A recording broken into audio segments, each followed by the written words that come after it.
Hey, what's going on, guys? Welcome back to another video. Today we have a mini collection buy as well as some cards that I bought pretty cheaply for like 10 bucks.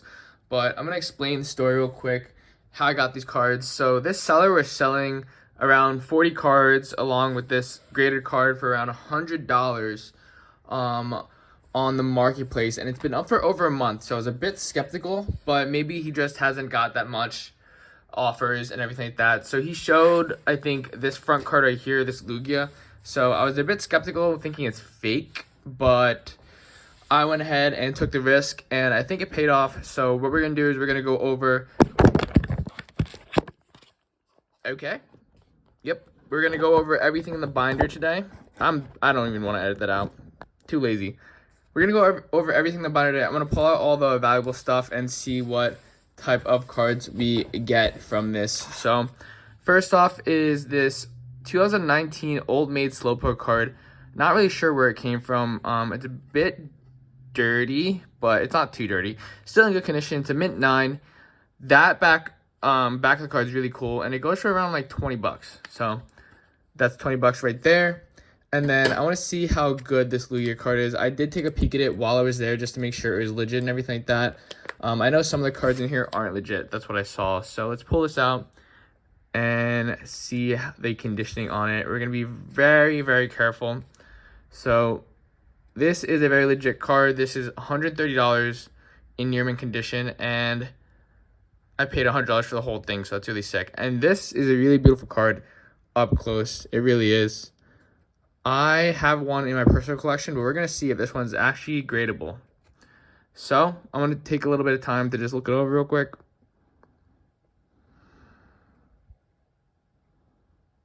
I think that is like, from what I could see, there is nothing wrong with this card. It is legitimately in perfect condition. So that, in my opinion, was a steal for me. And we're going to go ahead and try and grade this card. I almost dropped it and bended it, but we're going to go ahead and grade this card. I'm going to take one last look at it on the centering. It looks very good on the centering. Literally no scuffs. This guy took care of his cards really well, or quote unquote his son. That's perfect.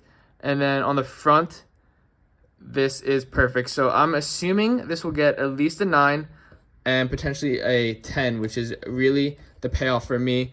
I'm very happy that I took the risk of buying this card and the stuff with it. And it's been sitting on the marketplace for like a month, so I'm really surprised. That was a wonderful pickup. So it's good to take risks sometimes, and this is why you need to take risks sometimes, as long as the circumstances are safe. And it was a very safe meetup as well, so that was pretty nice. There we go, the Lugia card, the main card that I wanted. We're gonna pull out these other cards. We're gonna keep them in the sleeves that they have them in. I'm gonna pull them out by the page. I don't want to knock over the camera again, so we're just gonna do this, and we'll pull them out one by one, and I'll show you guys what it is. These should all be in near mint condition based off the condition that the Lugia was in. And I know some of you guys have like short attention spans, whatever, so I was trying to be quick, but you know, take a little time to just relax a little, you know, indulge in it. So we got a Zeraora VMAX Japanese. We have a Dragonite V. This is like $1. I know the American prices. This Unknown V is like $1.50. This Calyrex VMAX is $2. It's the Trainer Gallery black and white gold version. This Graveyard's about $3 currently. It's pretty nice actually. It's like sitting on a Gengar. Pretty artistic. So I actually like this one. I want to pull it out real quick. There we go. It's actually a really nice card. I actually like that.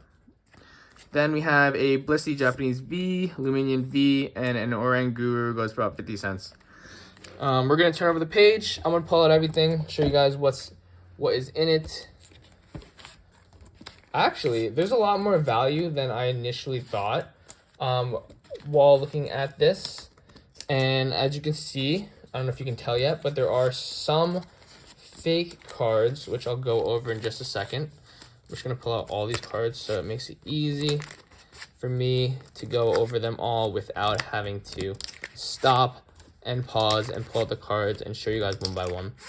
So I'm going to do this. All right, let's look at this next part. All right, here we go. First we have is the Brock's Grit. Now, this card would be a very expensive card, I believe, but I can tell already by the holo foil that it is fake. You see that? not good. That even though it's hard to tell from the back, this card is indeed fake. I can tell from the front and just how it is. It's very dimmed, so it's good to know what you're dealing with, and you're not allowed to sell fake cards anywhere technically, so I'd be careful when trying to sell cards like that. Next we have is Japanese VMAX Zeraora again. Then we have this Cinderace V, it's about 50 cents. This Tyranitar V is about 50 cents. You get it out of the Sword and Shield tins. This Dragonite V-Star is about 80 cents, maybe not $1. Zeraora V-Star is about 70 cents to $1. Hisuian Arcanine V is about 50 cents. This Koraidon is probably about $1, maybe $2 promo card out of the ETB Scarlet and Violet. Great Tusk EX about 80 cents. This Radiant Venusaur though is about $3, so that's a really solid pickup. Deoxys V-Star is about $1.50. I think this is Korean or Japanese. I think it's Korean actually. The Flaffy, don't know how much it's worth, so it's gonna be interesting for me to look up later. Radiant Blastoise is about $4 currently, so that's a pretty solid pickup. Zeraora V-Star, don't know, Japanese. This Morgan card would be seriously expensive, but again, you can tell by the holofoil that it's fake. I can't even tell from just looking at it. Then we have this Koga's Trap, also fake. Really unfortunate because I would have paid for the binder or everything itself. And I also got this binder too, and this binder is actually like a really nice binder, so we'll probably use this. It's a, like I think it's a 20 slot binder or something like that, so it's pretty nice. It's probably like $20, the binder itself. This is Hisuian Decidueye V is about 50 cents, and this Mimikyu is about like a quarter, maybe. Not much. Got a whole nother page to go through. I'm gonna rip out everything real quick, and I think after that, that would be it. And then I'll show you guys the other cards as well.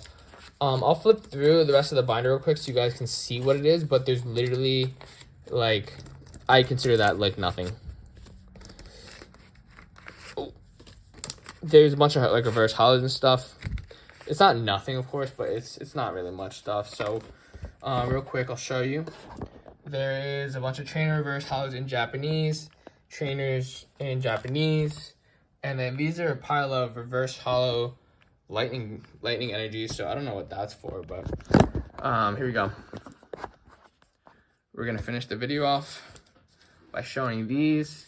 You got a Zeraora V about 50 cents. These Japanese Gardevoir V is about 50. Dragonite V is about 80. We got a Conkeldurr 50 cents.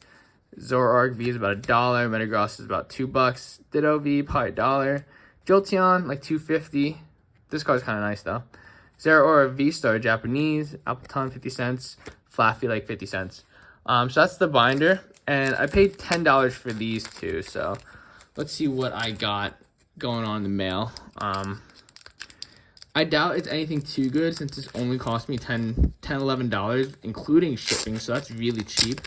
So I'm guessing I don't have that many bangers in this, but I probably thought it was a good deal picking them up, and I probably had to spend a certain amount. So the seller gave me a nice Spearow card, or sticker. That's kind of interesting. I'm going to look at that. Very cool. We got a regular Pikachu V from Jungle, or Pikachu, sorry, from Jungle. Two of them, a Jinx and a Passimian. So pretty cheap cards there. So I'm guessing this probably has a card that I really wanted, and I know it's not an expensive card, but I probably got it just because I wanted it, and I thought it was a good deal, maybe. I don't know. Sometimes I think stuff and I just buy it off impulse, which is not good, but Aegislash V. Maybe one of the Zoroark GX. It's pretty cool. Or this Sun and Moon Pikachu. Oh, wait. Is this a Haunter holo and then also a Magneton holo? So I got this for $10. That's actually very good, even though it's in heavily played condition. I'll take that. Very cool. I like that a lot, actually. All right. That was it, guys. I hope you guys enjoyed the video. This was definitely the highlight of the day. This kind of shows you sometimes you should take risks. It might pay off. Like, I paid $100 for all those cards, not including the ones I showed you at the end, but $100 for that mini collection. And for the small cards, it probably had like $30 in value, maybe, as well as the binder, and then you get this Lugia card after that. So probably got like $180 worth of value, maybe even like $200 worth of value. So that was really solid. And I only paid 100, and that's really perfect. And then this one will probably grade like a 9 or a 10. So solid win for me. Take risks sometimes, guys, but be very safe about it. Don't do any sketchy meetups. Make sure if you're meeting up with someone, it's always in a public area where there's a bunch of people around, super light. Make sure you feel out the seller first. You don't want to just enter in a predicament in a bad like neighborhood or like with someone that's really sketchy. So just be safe, guys. That's it. I'll see you guys in the next one. Peace.